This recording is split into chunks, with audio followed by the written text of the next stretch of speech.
எல்லாருக்கும் வணக்கம். இப்ப நான் பேச போற இந்த விஷயம்ங்கிறது நெறைய பேருக்கு கோவத்த உண்டாக்கலாம். ஆனா அத பத்தி எனக்கு கவலை இல்ல. ஏன்னா யாராவது ஒருத்தர் இத பத்தி பேசிதானே ஆகணும். இப்போ நாளைக்கு வந்து மே 4 நடந்து முடிந்த தேர்தலோட ரிசல்ட் வெளிவர போற நாள். இப்போ உங்களுக்கு புடிச்ச அந்த கட்சி வந்து ஜெயிச்சிருச்சுன்னா ஓகே. ஆனா சப்போஸ் ஏதோ ஒரு ரீசனால அது வந்து தோத்துருச்சு அப்படின்னா, அத ஏன் நம்மளால ஏத்துக்க முடியல? வெற்றிய ஏத்துக்க தெரிஞ்ச நமக்கு ஏன் தோல்விய ஏத்துக்க தெரியல? இப்போ உங்களுக்கு புடிச்சவங்க வந்து ஜெயிச்சுட்டாங்க. ஓகே. அதனால நீங்க சந்தோஷப்படுறீங்க. ஓகே. சப்போஸ் இப்போ உங்களுக்கு புடிச்ச அவங்களே வந்து தோத்து போயிட்டாங்க அப்படின்னு வைங்களேன். நீங்க ரோட்ல இறங்கி பிரச்சனை பண்றதுனாலயோ, இது சோசியல் மீடியாலயே வந்து நீங்க ஏதோ பிரச்சனை பண்றதுனாலயோ, யாருக்காவது ஏதாவது ஒரு லாபமோ, நட்டமோ இருக்க போதா? நஷ்டம்னு ஒண்ணு இருக்குன்னா, அது உங்களுக்கு மட்டும் தான். நீங்க இந்த மாதிரி பண்றதுனால, உங்களுக்காக ஏதாவது ஒரு பிரச்சனை அப்படின்னா ஓடி வரப்போறது, நீங்க யாருக்காக பிரச்சனை பண்றீங்களோ, அவங்க யாருமே வரப்போறதில்ல.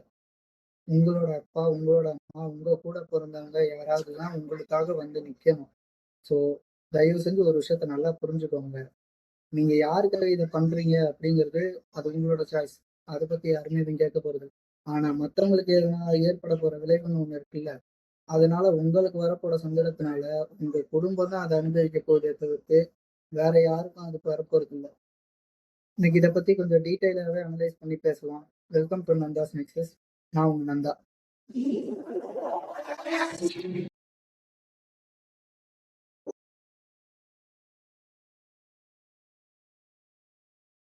இப்போ இவ்வளவும் வந்து நம்ம பண்றோம்ல. இது வந்து உண்மையிலே அந்த கட்சி மேல இருக்க அரசியல் பற்று அப்படின்னு நீங்க நினைக்கிறீங்களா? நான் வெளிப்படையா சொல்றேன் மக்களே, அதுக்கு பேரு அடிமைத்தனம்.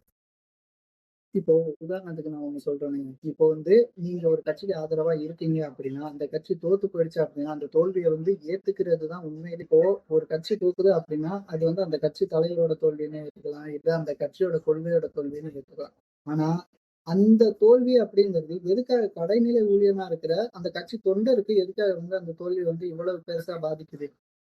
இத பத்தி என்னைக்காவது யோசிச்சிருக்கீங்களா? இத ஒரு காரணமா வச்சு, இப்போ நீங்க வந்து ஒருத்தர் கூட சண்டைக்கு போறீங்க அப்படின்னா, அதனால அது நாசமா போறது உங்களோட வாழ்க்கை தான். வேற யாரோட வாழ்க்கையும் கிடையாது. ஏன்னா, நல்லா யோசிச்சு பாருங்க.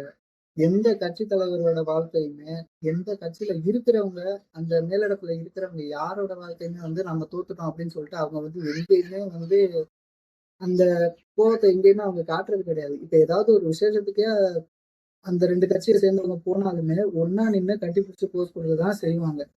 ஆனா கடைசியில பாதிக்கப்பட போறது யாரு? நாம தானே!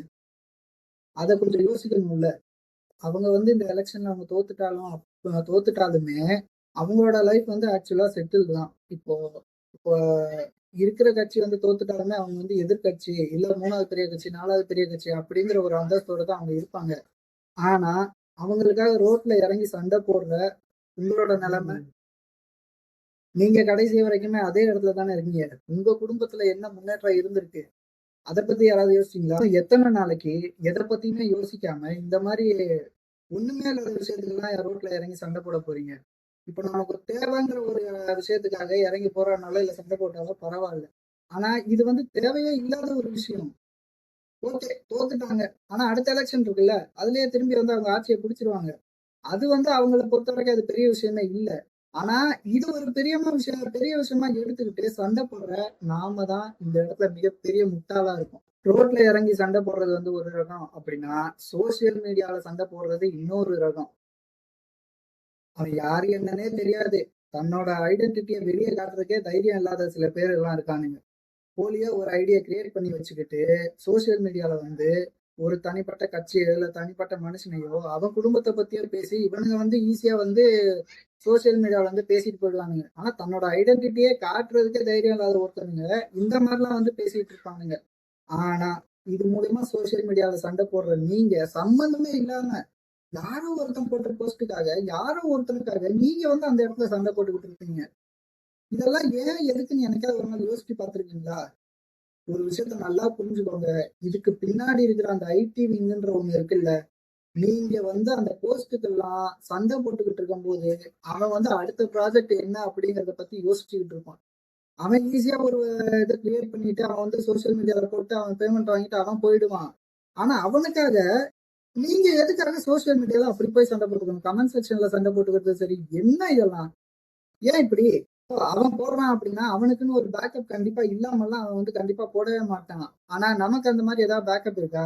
நீங்க சம்மந்தமே இல்லாம அவன் வந்து ஒரு போஸ்ட் போடுறான் அப்படின்னா நீங்க வந்து அதுல போய் தேவையில்லாம சிக்கிக்கிறீங்க. இப்ப நீங்க போடுறதுனால நாளை பின்ன உங்களுக்கு ஏதாவது பிரச்சனைன்னு ஒண்ணு வந்துருமா? உங்க குடும்பத்துல இருக்கவங்க தானே உங்களுக்காக வந்து நிக்க போறாங்க. அதையும் யாருமே யோசிக்கிறது இல்ல. சரி, ஓகே. இப்போ நீங்க அவங்க மேல இருக்க அதீத அன்புல வந்து நீங்க இதெல்லாம் பண்ணிட்டீங்கன்னே வைங்களேன்.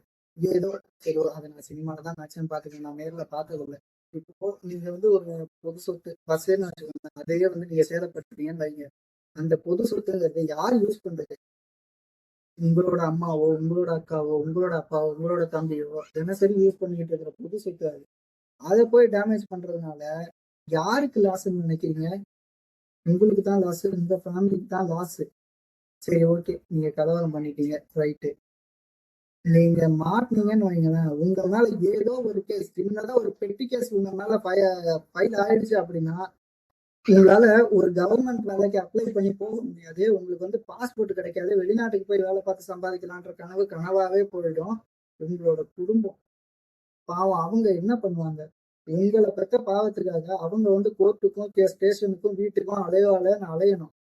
இப்போ நீங்க ஒருத்தருக்காக பண்ணீங்கல்ல, அவர் வந்து இவர் வந்து என்னோட தொண்டன், இவனை விட்டுருங்க அப்படின்னு சொல்லுவாருன்னு நீங்க நினைக்கிறீங்களா?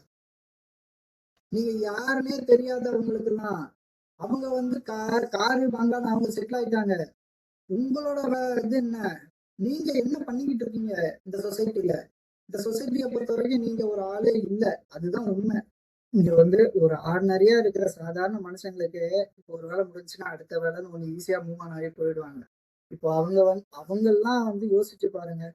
உங்களுக்கு ஏதாவது ஒரு பிரச்சனைனா இதுதான் நம்மளுக்கு முதல் வேலை அப்படின்னு சொல்லி உங்களுக்காக வந்து நிக்க போறாங்க. அவங்க அடுத்த வேலையை பார்த்துட்டு ஈஸியா போயிடுவாங்க.